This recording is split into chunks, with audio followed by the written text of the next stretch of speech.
Amigas e amigos, é um prazer estar aqui com vocês. Estou iniciando hoje a minha gravação para o canal do YouTube Eros e Thanatos, Mitologia e Psicanálise, e desde já vou pedindo a vocês uma força para que vocês se inscrevam, dê um like e acione o sininho de notificações, de modo que o YouTube possa transmitir para mais pessoas esse vídeo e observar que esse vídeo tem interesses e, consequentemente, a gente poder divulgar mais o nosso trabalho. Bom, pessoal, meu nome é Edson Flávio Barbosa e Silva, quero fazer aqui uma pequena apresentação, né? Eu vou tratar hoje com vocês o tema Eros e Thanatos, como tema inaugural, Eros e Thanatos, e uma leitura psicanalítica. Ontem, o meu parceiro nesse empreendimento, nesse canal, o Sérgio Paulo Feitosa, postou o tema Eros e Thanatos com a leitura de mitologia, e hoje está sendo a minha apresentação inicial para esse canal. E dizer mais uma vez da alegria, do prazer de estar com vocês e ter a companhia de vocês, não é? Nesse canal vai ser um espaço para a gente discutir psicanálise e mitologia, encontrar os pontos de conexões, encontrar os aspectos que faz com que a psicanálise cogitasse a mitologia, apesar de não ser uma formação mitológica, mas é um discurso, é um método de investigação do inconsciente, e o inconsciente tem, como dizia Freud, uma estrutura de ficção. E, portanto, alguns elementos que a mitologia nos trouxe, nos ensinou ao longo de suas produções milenares, né, elas servem como referência para alguns acontecimentos, alguns processos psíquicos com o qual Freud, com sensibilidade, né, soube capturar para que trouxesse a psicanálise, como Édipo, como o Narciso, o narcisismo, como Eros e Thanatos, para nos referir à questão das pulsões de vida e da pulsão de morte. Enfim, não é? Nós vamos abordar hoje um pouco da questão da pulsão de morte, sobre o viés da psicanálise, não é? E, consequentemente, pensar um pouco esse aspecto que ontem já foi desenvolvido do sentido da mitologia e que hoje nós vamos tratar. Nós vamos fazer postagens semanais, né, entre quarta e quinta-feira. Na quarta-feira o Sérgio faz a postagem dele e na quinta-feira eu faço a minha postagem. Eu queria fazer uma breve apresentação para vocês, não é? Quem sou eu? Né? Quem é essas pessoas que estão agora se apresentando para vocês? Bom, o meu nome é Edson Flávio Barbosa e Silva. Sou psicanalista, psicólogo, professor, mestre em psicologia clínica. O Sérgio é um amigo de longas datas, né? Nos conhecemos na universidade, somos aqui do Recife, né? Pernambuco. Nos conhecemos na Universidade Católica de Pernambuco quando ingressamos no curso de psicologia, né? E nos tornamos amigos, os interesses que a gente tem em comum, culturais, né? De história, de mitologia, enfim. Interesse esse que foi passo a passo me levando para a psicanálise, né? E desde então, eu e Sérgio, né, nos tornamos grandes amigos. Concluído o nosso curso de psicologia, eu concluí um pouco mais, porque Sérgio passou um período fora e depois retornou para o Recife. Concluído o meu curso de psicologia, né, eu posteriormente ele, nos reencontramos numa atividade na clínica que ele tinha, num bairro aqui do Recife, no bairro das Graças, aqui no Recife, e nesse período, começo dos anos 2000, nós criamos esse grupo Psicanálise e Mitologia, que dávamos lá no espaço que Sérgio dispunha juntamente com a esposa dele. Sérgio casou-se com uma moça do Paraná e em 2002, final de 2002, ele foi para o Paraná, onde reside até hoje. E, consequentemente, nós ficamos um período sem contato e depois, com o advento de desenvolvimento de plataformas, o WhatsApp, enfim, nós voltamos a ter contatos mais sequenciais e resolvemos retomar agora, mais recentemente, o nosso grupo de estudo que havíamos iniciado há 20 anos atrás. de psicanálise e mitologia, utilizando a tecnologia das plataformas. E agora, mais recentemente, resolvemos, pela mensagem, pelo debate, pela discussão que a gente está trazendo, e que possa ser de muito interesse para as pessoas, porque algumas pessoas me procuraram e com interesse, etc., em torno desse tema, então achamos que poderíamos ampliar o espectro de divulgação desse material, não é? E levar até você, né, que está nos vendo, nos ouvindo, compartilhando esse espaço, né, um espaço de debate, de discussão, de transmissão, de ensino, né, e, consequentemente, aproveitar o que a tecnologia nos oferece de tão interessante e tão rico. E aí nós retomamos o grupo de psicanálise e mitologia e criamos um canal do YouTube, criamos recentemente esse canal, né, e estamos aí fazendo as nossas primeiras postagens, tá? Então, é mais uma vez um prazer estar de novo trabalhando com o Sérgio, que é um grande parceiro, um grande amigo, uma pessoa que tem um grande conhecimento em mitologia, é psicólogo, é mestre em psicologia, né? Mestre em ciências da religião, né? E um estudioso de muitos anos. Na época que a gente fazia graduação em psicologia, lá nos anos 80, o Sérgio já era um grande estudioso de mitologia.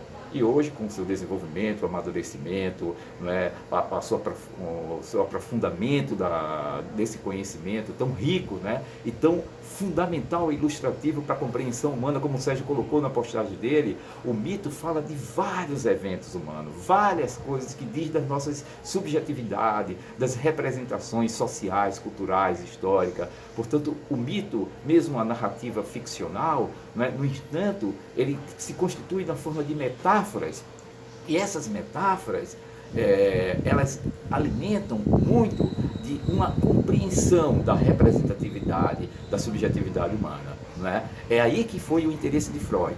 Quando Freud se interessou pela mitologia, né, e por alguns elementos que ele trouxe para a teoria psicanalítica, não era no sentido de reproduzir na psicanálise o sentido mitológico, o sentido dogmático, não é?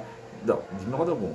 Era no sentido de trazer exatamente a captura dessa mensagem de um ponto de vista da metáfora, do sentido de organização da subjetividade, da construção do humano. Não é? E é isso que foi pontual e importante e que põe uma ponte de diálogo entre psicanálise e mitologia e reitero, uma ponte riquíssima de diálogo entre psicanálise e mitologia. Bom, mas agora centrando um pouco mais no nosso tema, Eros e Thanatos, que foi o tema que eu e Sérgio escolhemos para ser o tema inaugural, né, centrando agora na perspectiva da psicanálise, eu queria falar um pouco sobre isso para vocês. Eros e Thanatos tem a ver com a teoria das pulsões em psicanálise, né? Uma teoria que foi criada por Freud. Né? Freud introduziu esse conceito de função, a Trieb, no alemão, né? Desculpe se a minha pronúncia não está sendo muito razoável, né? Da língua alemã, que eu não domino, conheço algumas palavras, e a Trieb freudiana seria o que ele chamava, Freud, de a minha mitologia. Ou seja, seria uma representação mental mais ou menos do que seria o instinto no sentido biológico. Só que no humano, né, diferente do animal natural, o humano ele é implicado por uma outra questão, que é a questão da linguagem. E a linguagem ela vai montar tanto o inconsciente quanto a pulsão. Então a pulsão é um conceito muito importante, que a pulsão é um impulso, não é? Que fala da autoconservação da vida, que fala da sexualidade, essas potências da existência humana. Não é? E ela traz a questão do biológico, né, no sentido outro, que é o sentido da linguagem, no sentido da representação, não é? Constituindo algo que é próprio desse psiquismo. Freud dizia que a pulsão é um elemento que se situa entre psíquico e somático. É? E que a gente não tem acesso direto à pulsão. Daí a dimensão da mitologia que Freud grifava quando se reportava a pulsão. A gente não tem acesso direto à pulsão. A gente tem acesso às representações pulsionais. Quando a gente fala da pulsão, a gente está falando da representação pulsional. Não é? E essa representação ele foi construindo, desenvolvendo e evoluindo ao longo do seu ensino. Primeiro, num texto muito antigo, 1895, que é chamado Projeto para uma Psicologia Científica, um texto que inclusive Freud não publicou, ele só foi publicado nas obras completas dele 11 anos após a morte dele, em 1950, Freud morreu em 1939, por autorização da família de Freud, que encontrou esse texto que estava nos arquivos de Freud e autorizou a publicação. Esse projeto, no entanto, é um trabalho muito importante de Freud, porque ali está, digamos assim, a ossatura, a arquitetura de várias construções da psicanálise, as bases primárias dessa construção. E uma delas a gente pode reportar a questão da pulsão, no sentido de que ali ele falava de forças quantitativas, de inércia e de conservação, que era um princípio que ele trazia da física de Newton. Esse é um primeiro momento. Um segundo ponto que ele vai desenvolver em 1907 e 5 com a interpretação dos sonhos, e depois em 1915, com a questão da metapsicologia, que diz respeito aos conceitos fundamentais da psicanálise, é quando Freud começa a apresentar a sua primeira formulação de pulsão. Ele vai falar em pulsões de autoconservação do eu e pulsões sexuais. E mais posteriormente, em 1920, quando ele faz uma nova revisão de sua teoria, num título chamado Além do Princípio do Prazer, ele vai introduzir a pulsão de vida e a pulsão de morte, Eros e Thanos. A pulsão de vida é uma pulsão conjuntiva, e a pulsão de morte que diz respeito à inércia, ou seja, do escapamento de uma tensão pelo qual o sistema se preenche para construir os seus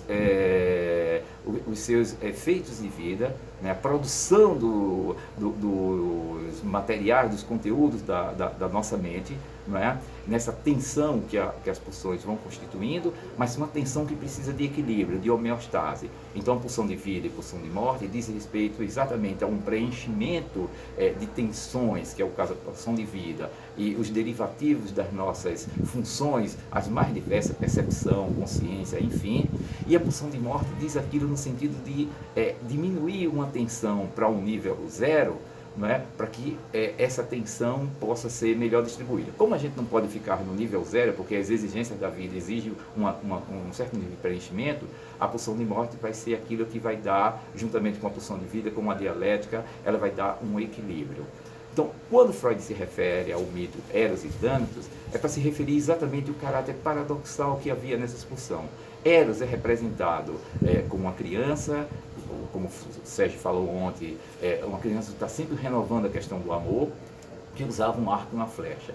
Esse arco, ele tem uma representação paradoxal, porque por um lado, ele é uma representação do Deus Eros, que tem a ver com a vida, mas o arco, enfim, é uma representação da morte. Paradoxalmente, esse elemento está presente.